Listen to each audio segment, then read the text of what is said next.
لا حول ولا قوة إلا بالله العلي العظيم. حسبنا الله ونعم الوكيل، نعم المولى ونعم النصير. فأعوذ بالله من الشيطان الرجيم. بسم الله الرحمن الرحيم. الحمد لله الذي نور قلوبنا بولاية محمد وآل محمد. صل على محمد. الصلاة والسلام على أشرف الأنبياء والمرسلين وخاتم النبيين أبي القاسم محمد.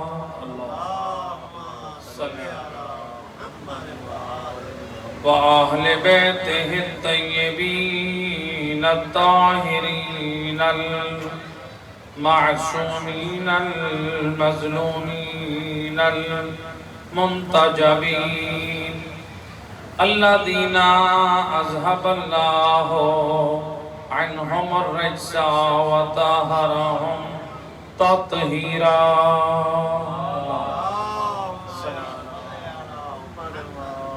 ولعنة الدائمة على أعدائهم أجمعين من يوم ظلمهم إلى يوم الدين. أما بعد، فقد قال الله سبحانه وتعالى في كتابه المجيد وفرقانه الحميد وقوله الحق. بسم الله الرحمن الرحيم. إن الدين عند الله الإسلام. صلوات محمد. صلی اللہ ارباب اعزاء، قرآن مجید فرقان حمید سورہ آل عمران کی آیت نمبر 19 کی تلاوت کا شرف حاصل کیا ہے. ارشاد رب العزت ہو رہا ہے، ان الدین عند اللہ الاسلام. اللہ نے انسانوں کے لیے جس دین کو پسند کیا ہے اس دین کا نام ہے اسلام. جس دین کا نام ہے اسلام، اس دین کو اللہ نے مختلف اوقات میں مختلف ہستیوں کو اس دین کو امانت دے کر بھیجا، اور پھر وہ یہ دین اتنا قیمتی کہ جس دین کو پہنچانے کے لیے ہم یہ دیکھیں ایک مرتبہ اس دین کی ہدایت کے لیے اللہ نے امت کے گناہگاروں کا انتخاب نہیں کیا،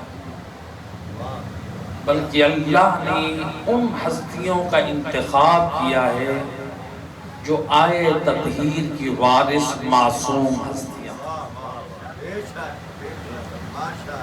اگر امت کے خطاکار، گناہگار، بد کردار، زانی، شرابی، بت پرست، کافر اور مشرک ہادیان اسلام بن جاتے تو امت کے لیے کردار کا نمونہ نامکمل رہتا.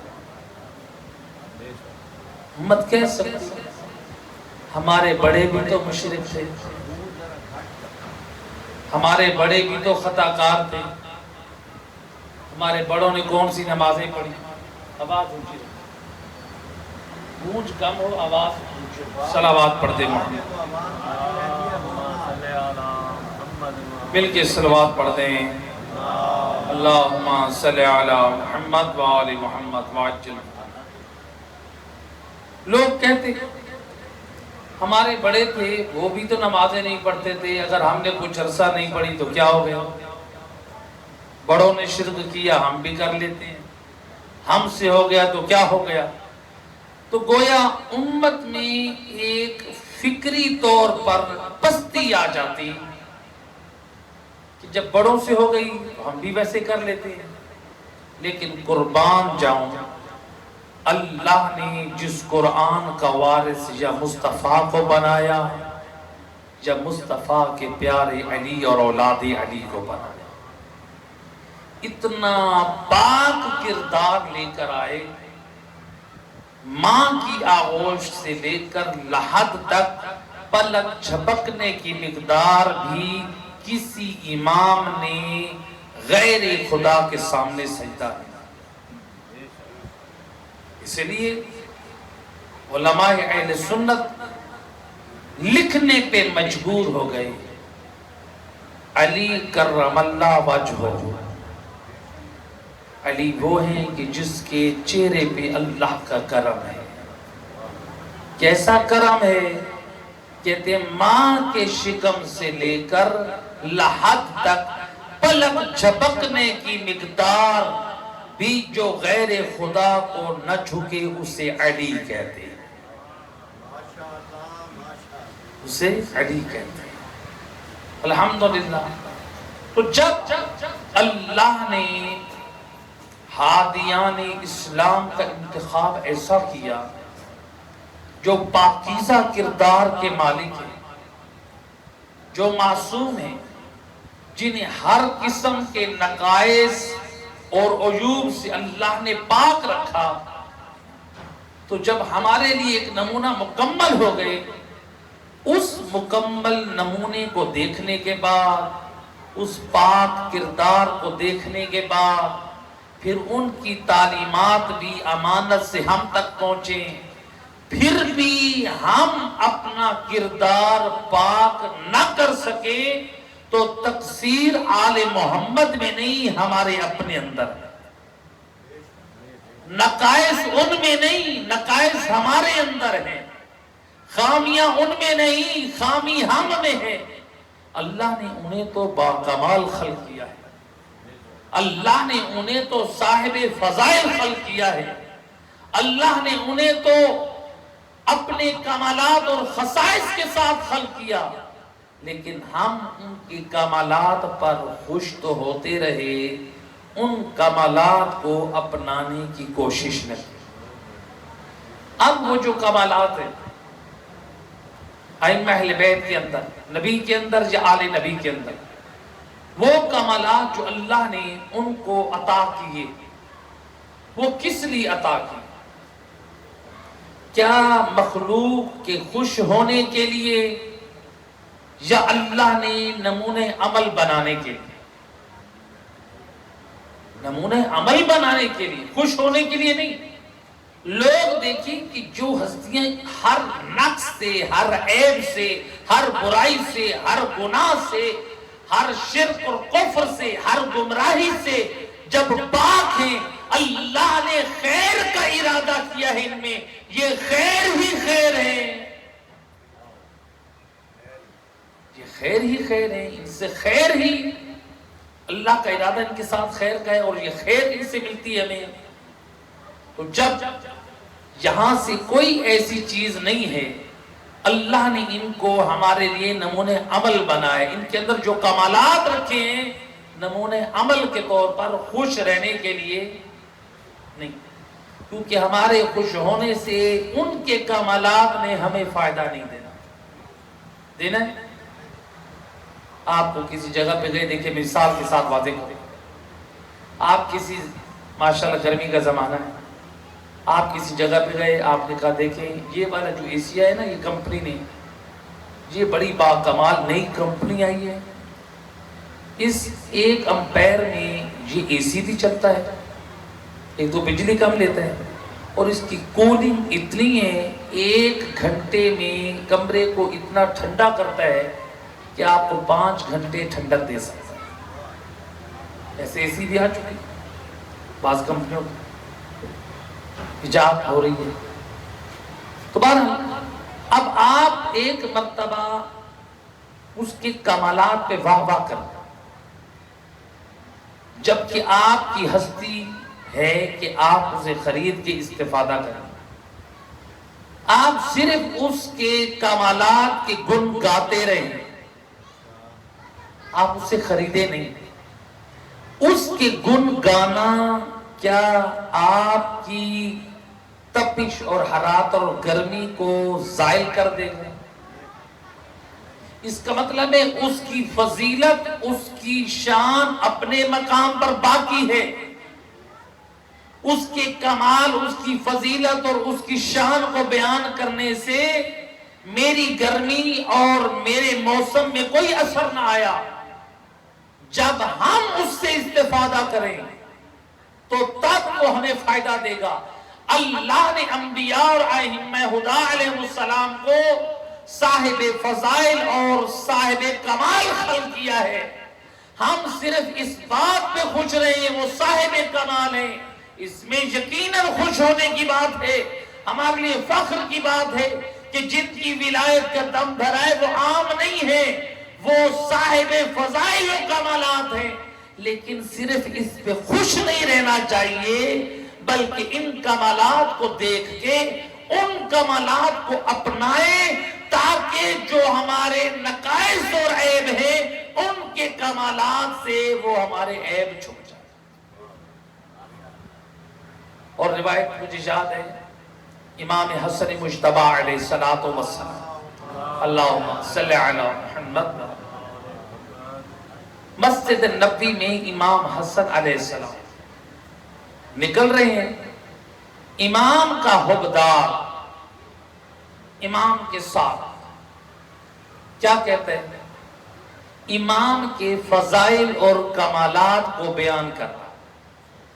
اس میں شک نہیں ہے کہ آل محمد کے فضائل بیان کرنا باعث اجر و ثواب ہے۔ کوئی یہ نہ سمجھے کہ ہم آل محمد کے فضائل کے منکر ہیں، نہ، آل محمد کے صحیح فضائل کا بیان کرنا بھی خود عبادت ہے۔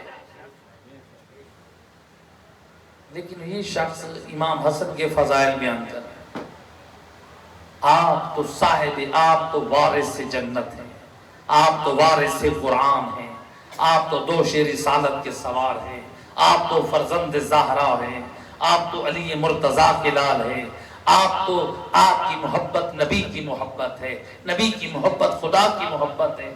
جتنے بھی فضل و کمال تھے اپنی زبان سے جو سنے ہوئے تھے بیان کر رہا ہے۔ امام نے دیکھا مسجد سے لے کر میرے گھر تک میرے کمالات کو بیان کر رہا ہے۔ امام علیہ السلام نے ایک بڑی ذمہ داری کی طرف متوجہ کر کے فرمایا، جب گھر میں داخل ہونے لگے فضیلتوں کا ذکر کرتے کرتے امام جب گھر میں داخل ہونے لگے، امام فرماتے ہیں یہ تو صرف فضائل ہیں، این العمل، تو صرف ہماری فضائل اور فضیلتوں پہ رہ رہا ہے، اس خبردار بے شک ہم لائق کے فضائل اور کمالات ہیں، صرف فضیلتوں پہ خوش نہ رہنا، ہمیں اللہ نے لائق کے فضائل اور کمالات بنا کر بھیجا ہے، ہم تم میں زندگی گزارے، ہمیں دیکھ کے تم باعمل بنو، صرف اس پہ نہ خوش رہ جاؤ۔ آل محمد بڑے اس فضیلت کے مالک ہیں، اس میں تو کوئی شک نہیں ہے۔ اللہ نے پوری کائنات میں جو فضیلت نبی اور آل نبی کو دی ہے وہ کسی اور کو نہیں دی، جو عظمت نبی سید الرسل حضرت محمد صلی اللہ علیہ وآلہ وسلم کسی اور نبی کو نہیں دی، یا نبی کی آل جو عظمت کی مالک ہے۔ ہم تو اشرف المخلوقات مانتے ہیں، لیکن امام متوجہ کر رہے ہیں این العمل، عمل کرنا۔ تو گویا ہادی برحق نے، اسلام کے نمائندے نے یہ سمجھا دیا اسلام صرف اسلام کے ہادیان کے کمالات و فضائل بیان کرنے کا نام نہیں ہے، بلکہ فضائل کو دیکھ کر ان کی پاک سیرت پر عمل کرنے کا نام اسلام ہے۔ تو جہاں ان کے کمالات کو بیان کرو، ان کمالات کو دیکھ کر اپنے اندر وہ کمالات بھی پیدا کرو۔ اور اگر ہم یہ کہیں کہ نہیں ہم تو صرف محبت اور ولایت کا دم بھریں گے، ہمیں عمل کی ضرورت نہیں ہے، تو عمل کی ضرورت نہیں ہے تو پھر ہمیں کس چیز کی ضرورت ہے؟ عمل کی ضرورت پھر زین العابدین کو ہے. بھئی مجھے اور آپ کو تو نہیں. ایک فکر دی جا رہی ہے آج کل، ہمارے سجدے کہاں؟ بھئی میرا اور تیرا کہتے سجدہ تو کربلا والوں کا، اگر سجدہ کربلا والوں کے بعد کسی کا سجدہ قبول نہیں ہے تو پھر تو بی بی زینب نے سجدہ کیا، وہ کہاں جائے گا؟ پھر زین العابدین سید الساجدین سجدے گزار بنے، امام کے سجدے کہاں جائیں گے؟ امام باقر کے سجدے کہاں جائیں گے؟ امام موسیٰ کاظم صبح کو سورج طلوع ہوتا سر سجدے میں رکھتے اور زوال ہوتا سر سجدے میں اٹھاتے. ساتویں امام نے تو نہیں کہا کربلا کے بعد میرے سجدوں کی کیا ضرورت؟ یہ کون ہے ہمیں گمراہ کر رہا ہے آل محمد کے دین سے؟ میرا دوست، آل محمد ہمیں با کردار دیکھنا چاہتا ہے، آل محمد با عمل دیکھنا چاہتا ہے، بد کردار. اپنی ایمان سے ماشاءاللہ شہر کے رہنے والے کسی مزدور کو لے کے آ جاتے، کام کر رہا ہے بیٹھ جاتا ہے، کام کرتا ہے پھر بیٹھ جاتا ہے، حالانکہ کام کرتا ہے لیکن زیادہ بیٹھتا ہے. اپنی ایمان سے بتائیں، 1000 پہ آپ لے آئے مزدور کو، کام کرتا بھی ہے زیادہ بیٹھتا ہے، اس کو بٹھائیں گے یا بھگائیں گے؟ آپ کہیں گے تو مزدوری کرنے آیا یا آرام کرنے آیا؟ اس کا مطلب ہے آپ 8 گھنٹے کے لیے مزدور کو لے کر آئے ہیں تو آپ اس کے 4 گھنٹے کے آرام پہ بھی راضی نہیں ہیں. آپ سمجھتے ہیں مزدور کی اجرت اس وقت دی جائے گی جب وہ کام پورا کرے گا. تو اللہ نے جو ہم پر احکام فرض کیے ہیں، اعمال فرض کیے ہیں، یہ کیسے ہو سکتا ہے ایک نمازی کو بھی اس جنت میں بھیج دے جس جنت کا وارث علی ہو، اور جس نے زندگی بھر نماز نہ پڑھی اسے بھی وہی بھیج دے؟ یہ خدا کا عدل تو نہیں ہے؟ تو کیا علی مولا ایسے فرد کے ساتھ ایک نمازی ہو، ایک بے نمازی ہو، ایک قاتل ہو، ایک انسانیت کا احترام کرنے والا ہو، ایک جواری ہو، ایک لوگوں کے مال کی حفاظت کرنے والا ہو، ایک شرابی ہو، ایک لوگوں کے درمیان پاک کردار گزارنے والا ہو، کہ دونوں کا کردار برابر ہے؟ لہذا اگر ہم کہیں کہ نہیں مولا بخشوا دیں گے، اس کا مطلب ہے مولا کی نگاہ میں دیندار اور بے دینی کا کوئی معیار نہیں ہے. ہم نے تو پھر یہی بنا دیا. اس میں کوئی شک نہیں ہے شفاعت آل محمد اپنے مقام پر حق ہے، لیکن ان روایات کو بھی سامنے رکھیں. مولا علی فرماتے بعض ایسے ہیں جنہیں 350 سال بعد جا کر ہماری شفاعت حاصل ہو. اور 350 سال جو کہہ دیا، 350 سال یا بعد میں 3.5 لاکھ سال، اگر 350 سال بھی ہو تو اللہ قرآن میں کیا فرماتا ہے؟ وَقَانَ مِقْدَارُهُ 50,000 سنہ. قیامت کے دن کی مقدار 50,000 سال. ایک دن 50,000 سال کا ہے. اب ذرا سوچیں. اور بعض لوگوں کے بارے میں تو امام نے خود فرما دیا لا تنالو شفاعتنا من استخف بالصلاۃ. اس بد نصیب کو ہماری شفاعت حاصل نہیں ہوگی جو نماز کو ہلکا سمجھتا. نماز کو ہلکا سمجھنے سے کیا مراد ہے؟ یہ نہیں کہ نماز نہیں پڑھتا، یعنی وقت پہ ادا نہیں کرتا، تاخیر سے پڑھتا ہے، کاموں کو اہمیت دیتا ہے، موبائلوں کی گیموں میں لگا رہتا ہے، ٹک ٹاک دیکھتا رہتا ہے، موویز اور فلموں میں بیٹھا رہتا ہے. خدا کے بلاوے پہ نہیں آتا، شیطان کے بلاوے میں لگا رہتا ہے۔ کہاں جا رہے ہیں ہماری نوجوان نسل؟ اپنا وقت برباد کر رہے ہیں، نماز کو تاخیر کر رہے ہیں۔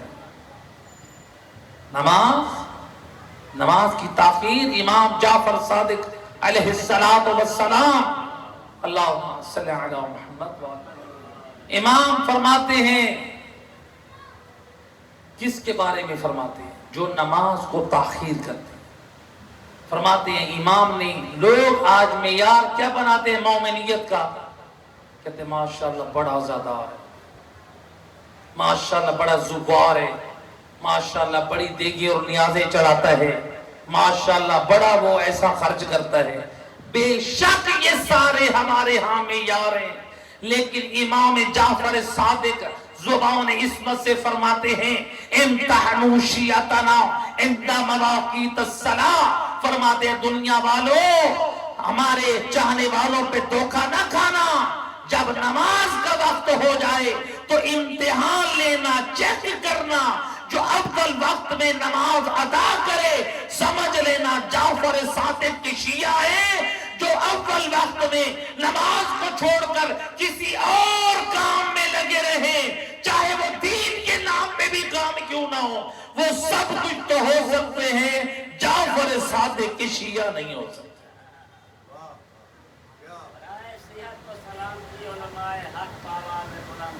اللہ صلی اللہ علیہ وسلم، اول وقت پہ نماز، اول وقت پہ نماز کی اہمیت ہے۔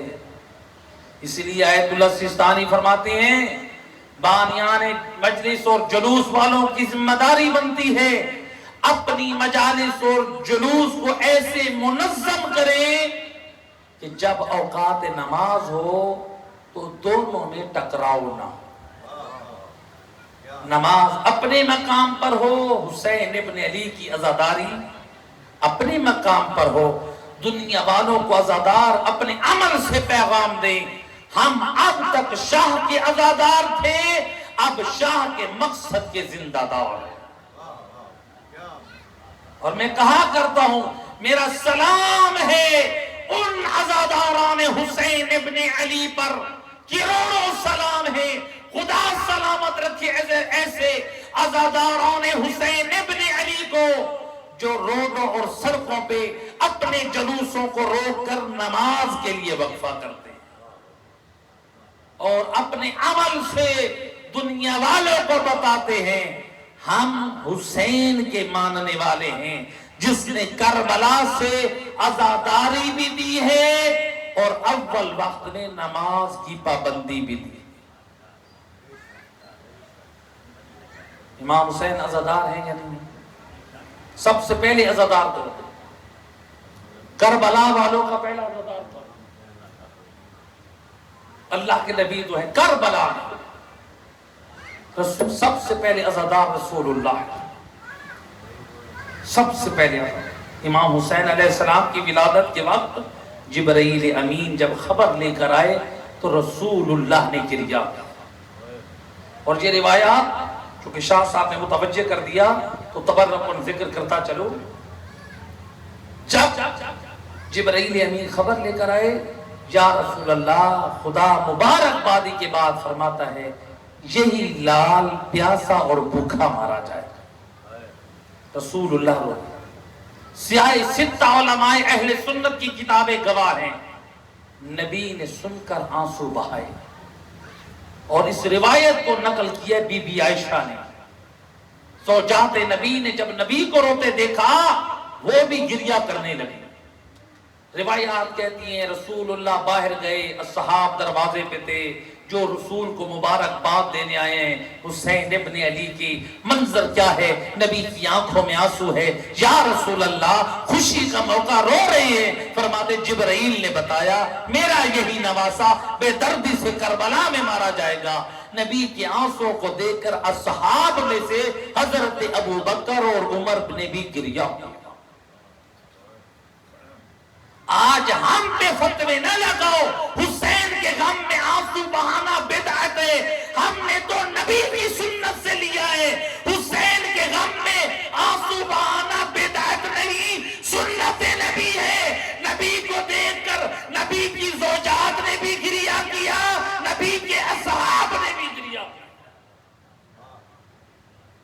صلوات پڑھ دے محمد رحمہ. سیاہ ستہ بھری پڑی، کتابیں پڑھی، اب تو اردو ترجمے بھی ہو چکی ہیں. لہذا اول وقت نماز کی بات ہو رہی تھی. کیا فرمائے؟ امتحنوا شیعتنا عند مواقیت الصلاۃ. تو بات ہو رہی تھی کربلا میں پہلا عزادار کون ہے؟ کربلا میں پہلا عزادار حسین ابن علی. جب ہوئی نا شہادت، تاریخ کے مطابق پہلا جو حملہ ہوا شہداء پر عمر ابن سعد کی طرف سے، جو پہلا حملہ ہوا جس میں 50 کم سے کم یا 51 افراد اکٹھے مارے گئے، جو تیروں کا حملہ ہوا. ظہر کی نماز سے پہلے یہ حملہ ہوا، اور اس حملے کے بعد کچھ اور اصحاب مارے گئے، جس میں حضرت حر بھی ہیں، حضرت حر کے بیٹے بھی ہیں، حضرت حر کے بھائی بھی ہیں، حضرت حر کے غلام بھی ہیں. بعض ارباب مقاتل علماء نے نقل کی کہ حضرت حر اکیلے نہیں آئے تھے، بیٹے کو، بھائی کو، غلام کو بھی ساتھ لائے تھے. لہذا بہت سارے اصحاب مارے گئے ظہر سے پہلے. اور نہ ہو کم سے کم وہ 50 آدمی تو مارے جا چکے ہیں، شہید ہو چکے ہیں، جن کی لاشیں امام حسین نے اٹھائے اور ایک خیمے میں جمع.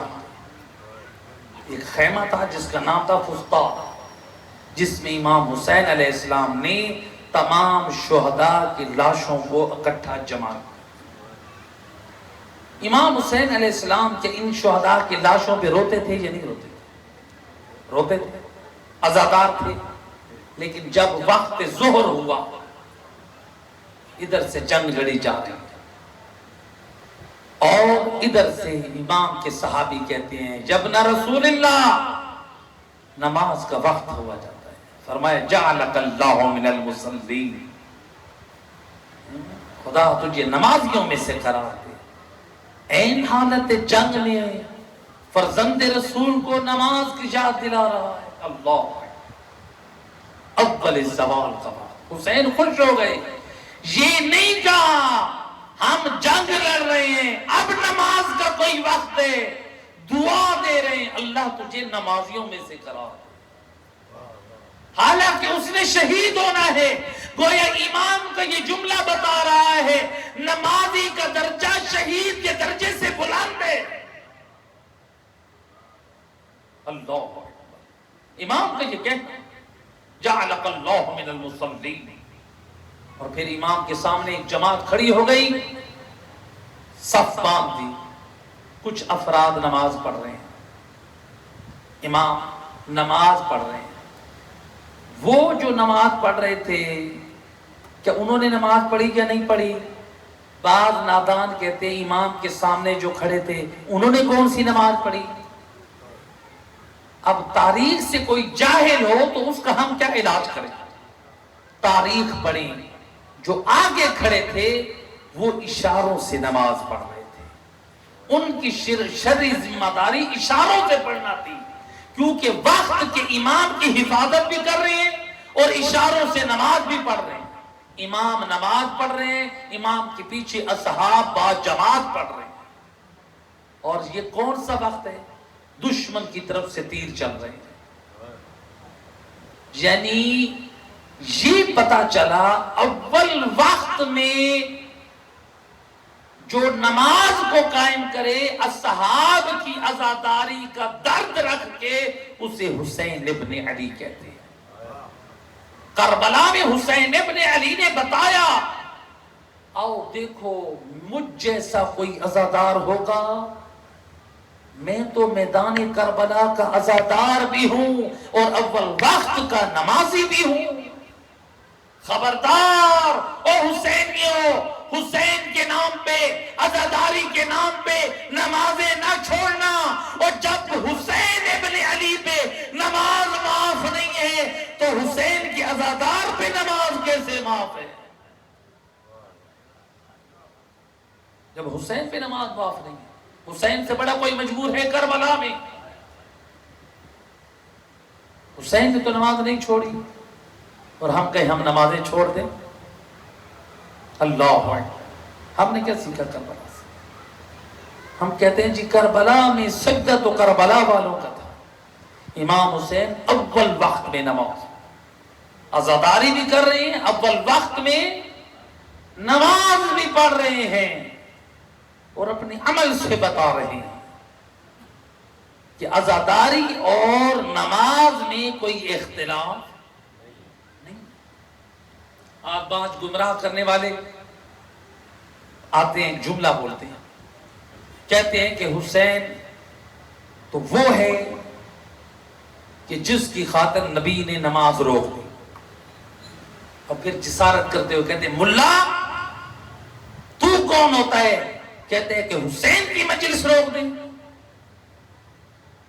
ایسی لاجانی گفتگو کرے، کیسے حسین کی خاطر رسول نے نماز روکی؟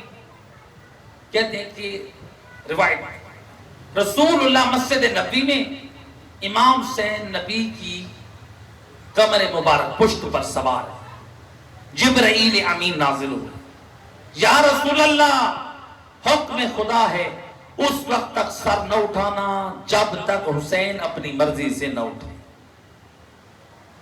رسول نے سجدہ جاری رکھا۔ اب کیا کہتے ہیں؟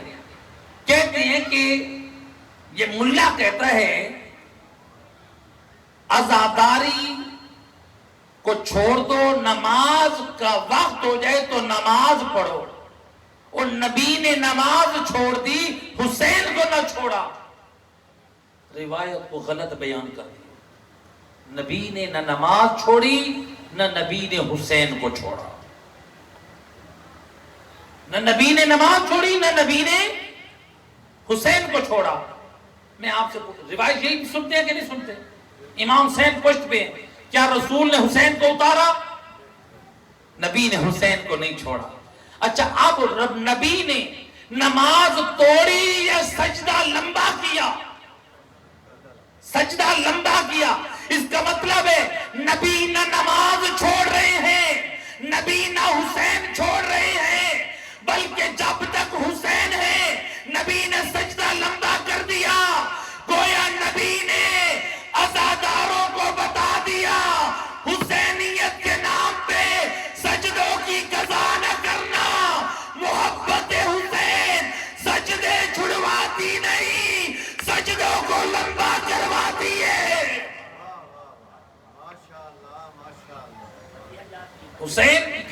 حسین کی محبت رسول اللہ عملاً بتا رہے ہیں، محبت حسین سجدہ لمبا کرواتی، سجدے کی قضا نہیں کرواتی۔ قوم کو گمراہ کرتے ہیں، کہتے ہیں نبی نے نماز چھوڑ دی، اور نبی نماز توڑ دے نماز کی توہین ہے۔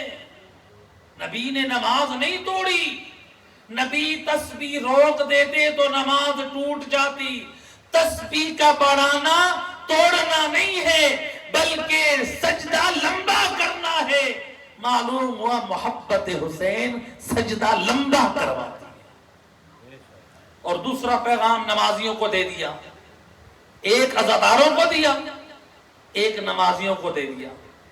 اور نمازیوں یاد رکھنا، اس وقت تک تمہارے سجدے تمہیں فائدہ نہ دیں گے جب تک دل میں محبت حسین نہ ہوگی۔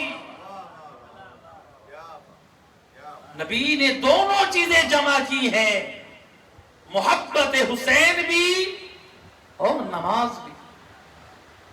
آج ہم لوگ ہیں حسینیت کے نام پہ نماز کا مذاق اڑا دیتے۔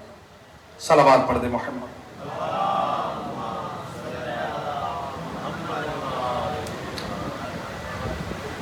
لہذا حسینیت کے پیغام کو سمجھے۔ کربلا والوں نے، کربلا والوں کے مقصد کیا تھا؟ امام حسین کی شہادت کا مقصد کیا تھا؟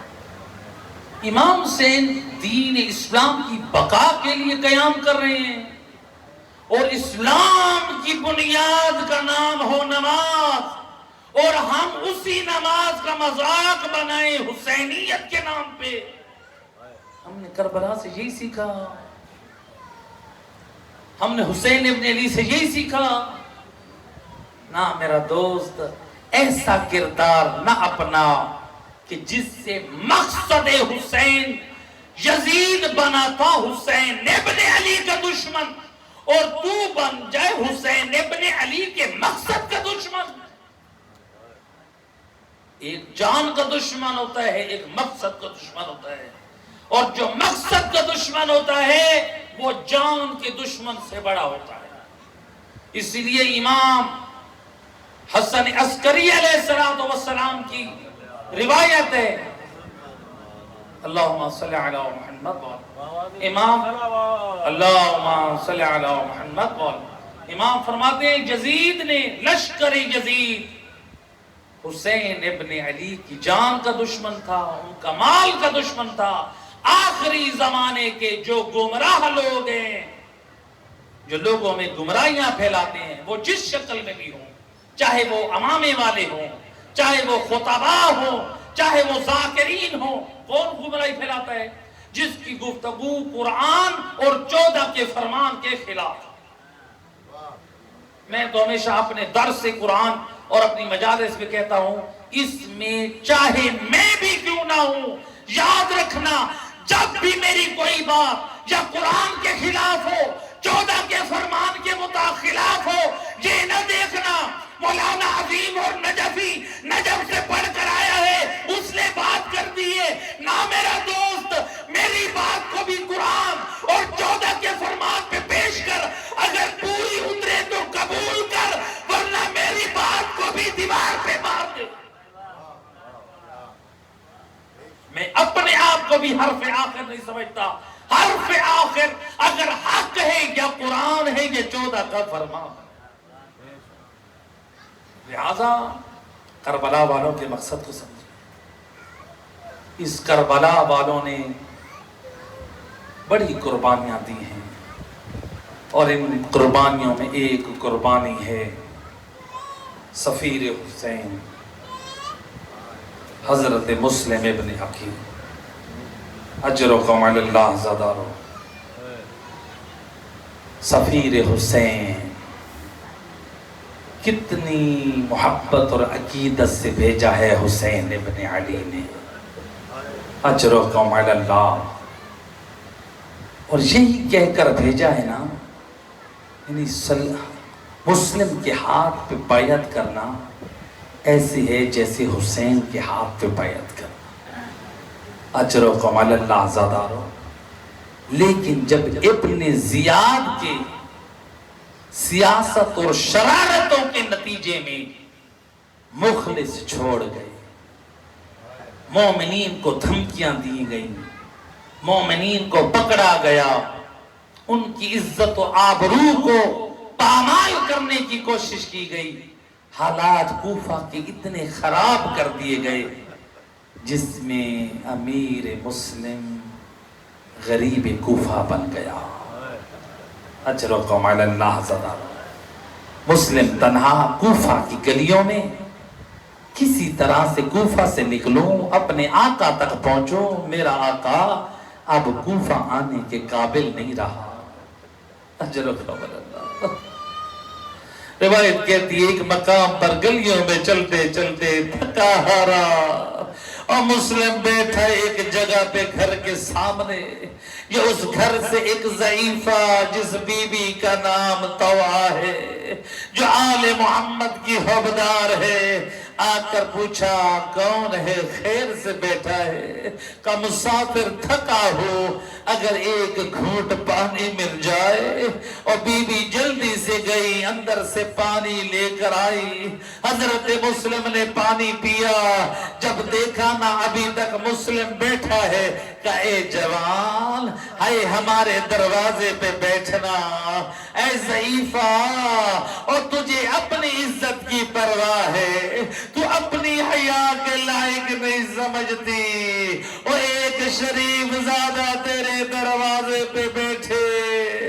اور کاش ہوتی ذرا کوفہ و شام کے درباروں میں، اور جب علی کی پردے دار بیٹیاں اور شرابی کے سامنے سر ننگے کھڑی تھی، اجرکم علی اللہ عزادارو. بی بی نے پوچھا کون ہے؟ خیر ہے کیوں بیٹا ہے؟ ایک مرتبہ حضرت مسلم نے تعارف کرایا، انا مسلم ابن عقیل اور میں حسین کا سفیر ہوں. اے بی بی کا یہ سننا تھا، دروازہ کھول دیا. بس عزادار روایت کہتی ہے حضرت مسلم کا اکرام ہونے لگا. ادھر سے ہاشمی سید زادہ وہ اس بی بی کے گھر میں عبادت خدا کرنے لگا. لیکن رات کے ایک وقت میں اس کا ایک بیٹا جو مسلم کی تلاش میں ہے، لیکن آج رات اور جب اسے خبر ملی مسلم تو یہاں ہے، اس ملعون نے جا کر خبر دی انعام کی لالچ میں. حضرت مسلم صبح کی نماز کا وضو کر کے نماز پڑھ کے یا تاکی بات کر رہے ہیں، ایک مرتبہ گھوڑوں کی ٹاپوں کی آواز اور مسلم کے کانوں میں آئی. حضرت مسلم نے جلدی سے تاکی بات کو تمام کیا. یسین خانہ میں آ کے اس بی بی کو اس کی وفا کا شکریہ ادا کرتے اور نبی کی شفاعت کی ضمانت دیتے ہوئے اور گھر سے جانے لگے. کیوں کہ اس ایسا نہ ہو کہ اس پردے دار بی بی کے گھر کی حرمت پامال ہو. اور میں کہوں گا مسلم اور کوفہ کی ضعیفہ کی پردے کا اتنا خیال او کاش ہوتا.